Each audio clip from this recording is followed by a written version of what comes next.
Lovely family, you are welcome. I appreciate you. I know you are coming here because you love Official Survivor. You know when you come here, accurate update is here. Today is about Togo, lovely people. Victory is close to the Togolese. Victory is close to the Togolese. These few days, you realize that I pulled off here. For 3 days, I've not been posting anything. Reason being that I switched to TikTok because much of the engagement when it comes to Togo, we are not getting it here on this platform. So I switched to TikTok since we have much more influence over there. I joined the Togolese activists. I did French content to speak about what is happening because we know that when we, the activists, we have come to realize that we, the activists, the mainstream media is feeding on us. Okay, so when we keep quiet, they tone down the conversation, but when we champion the conversation, then they also highlight it. So we noticed that. So I joined them, and then it was a whole lot. So we brought much attention on the issue, and all the media houses right now, are kind of talking about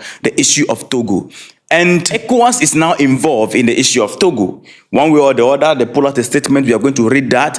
Now, I and Ofayao, the nation's uncle, that's his page there, you can check it out. We managed to interview one of the spokesperson of Ecowas. He worked with Ecowas. We asked him questions why Ecowas cannot get involved directly into the affair and the issue that is happening between Togo population and the police brutality going on, and also the government. Why can't they step in? But he has given us the old answer they have been given. This same question was asked when Ecowas had their meeting in Abuja recently. A man asked this question. It was the same answer, which I know already that this is going to be the answer, though. The man was telling us that Ecowas does not have legislative power to interfere directly into the affair of Togo because they have a parliament that made rules for them, okay?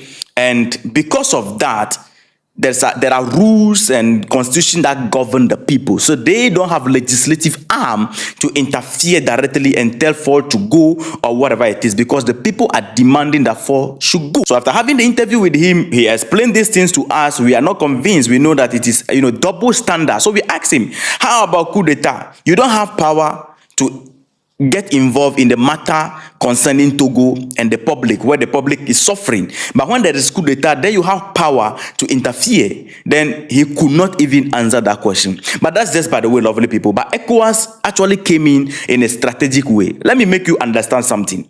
The Togolese president, one of the minister, public figure in Togo, pulled it out that, look, he told them about this day, that, look, what they are doing is going to blast on their faces, because the Togo president, according to this man, used the money of Togo, okay, pay media houses. This is the reason why the media houses are quiet.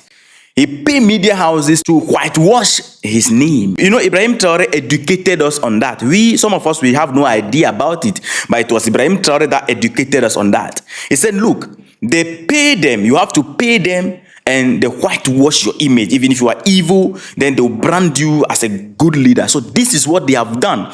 And at the same time, taking the power from the people so that there will be no chaos on the street. But it has blown back. Or let me say the wind is blowing back to their faces. Now the street is hot and the people are saying that he should go. At the same time, your agenda is flop because you pay media houses to whitewash your image. And today, these media houses, all the rest of the media houses are talking about how the people are protesting on the street, how bad you treated them. So the work you pay media houses to do cannot work. Even the media houses that you pay, we can see them through their article writing. They are putting the narrative that it is the opposition that sponsored the protest, and so it is the opposition that is on the street protesting against you to devalue the seriousness of the situation, but it is not going through. And according to the Togo president, he said that this protest, he replied, he said the protest is a hatred-sponsored protest from abroad, from the people abroad, because the activists abroad are actually fueling the thing. So it was hatred from abroad, and the security of the state is at risk. That is why he's dispersing them a whole lot of nonsense. Lovely people, the issue of Togo, when we are talking about it, people don't know how grievous it is. You see this woman on your screen is very old, 80-something plus woman. The woman was in her house, family.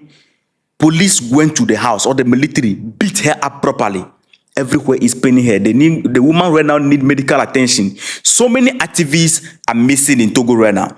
Some of them, when you check on your screen, the police beat them on the spot until they poof. Some of them, they have to beat their hands until it's broken. These are the things happening. Some people were found in the river of Togo.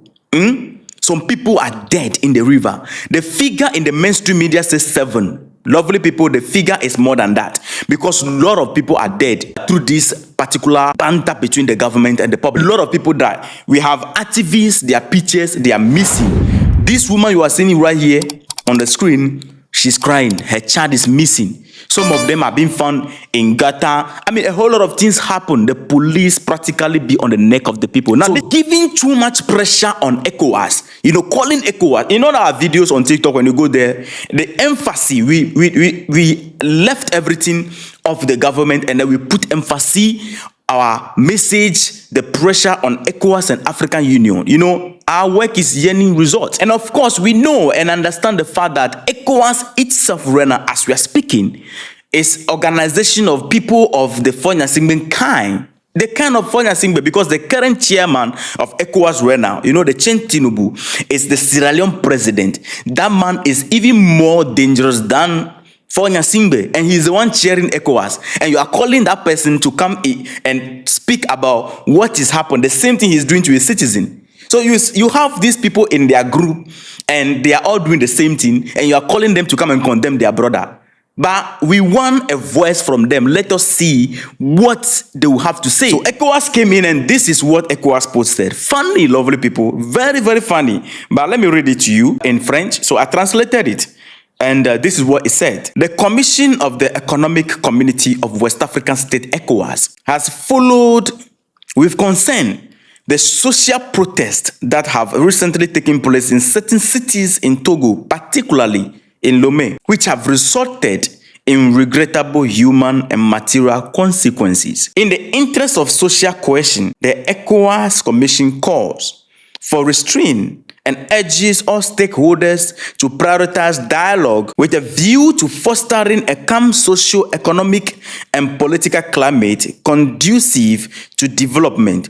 The ECOWAS Commission expressed its sympathy and remains available to contribute to efforts aimed at preserving social peace in the Togolese Republic. This was done in Abuja on the 30th of June 2025.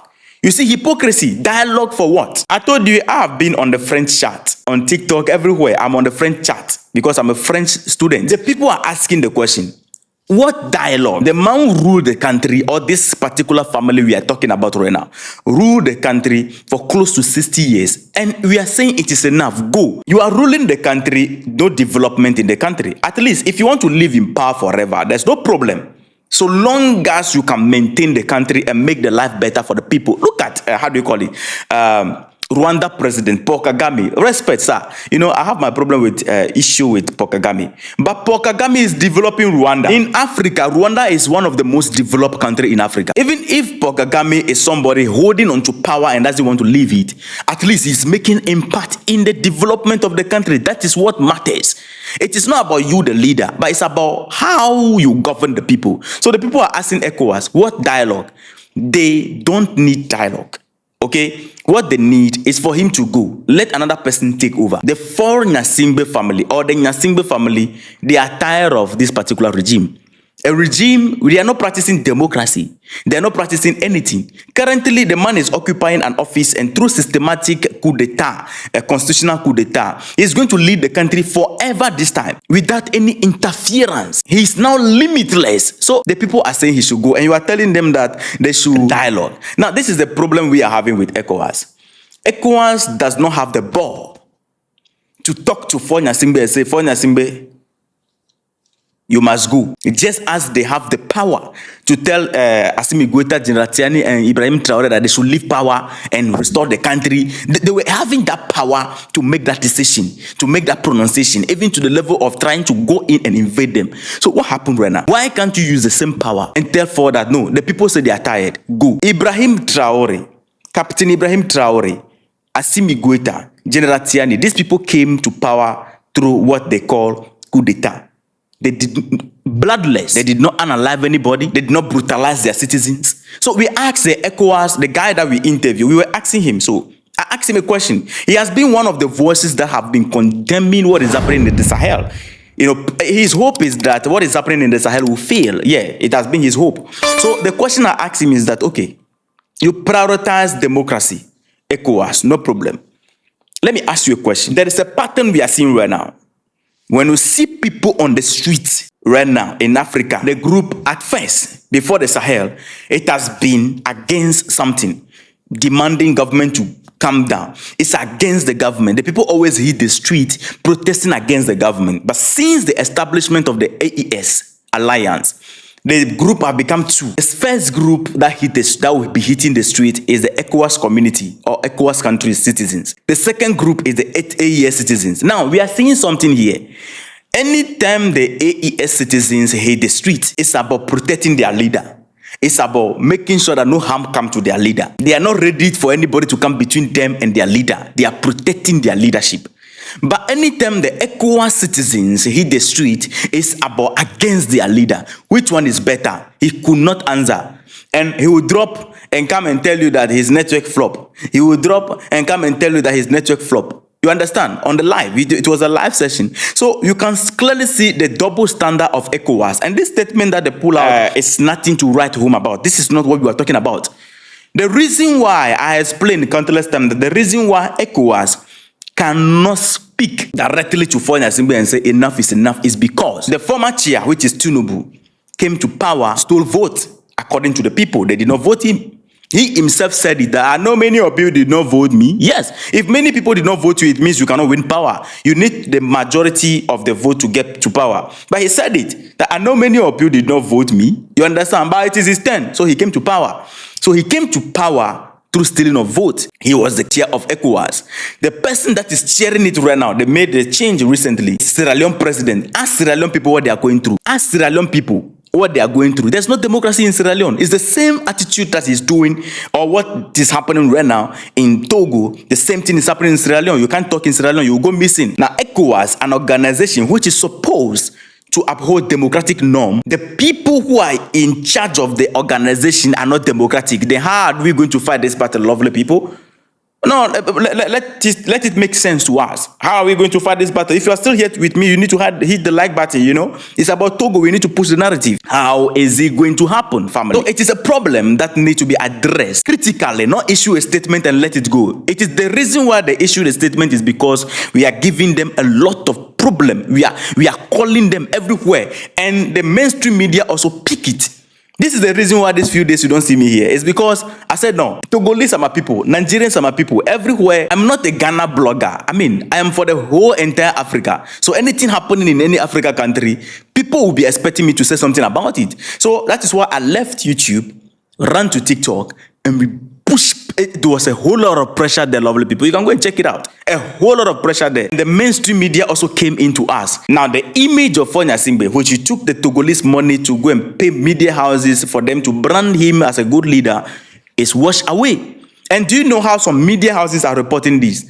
They are saying that the opposition hit the street asking the government to leave. It is not about opposition. It's about the people. We are talking about police brutality. You don't know what is happening in Togo. And do you know the sad part? If the people are done and they stop the protest, that is even the term that majority of the people are going to be missing because they are marking them on the street. That is how Togo situation works. So lovely people, we are going to continue talking and speaking for the Togolese people. So currently, this is what ECOWAS pull out. It make no sense in any way.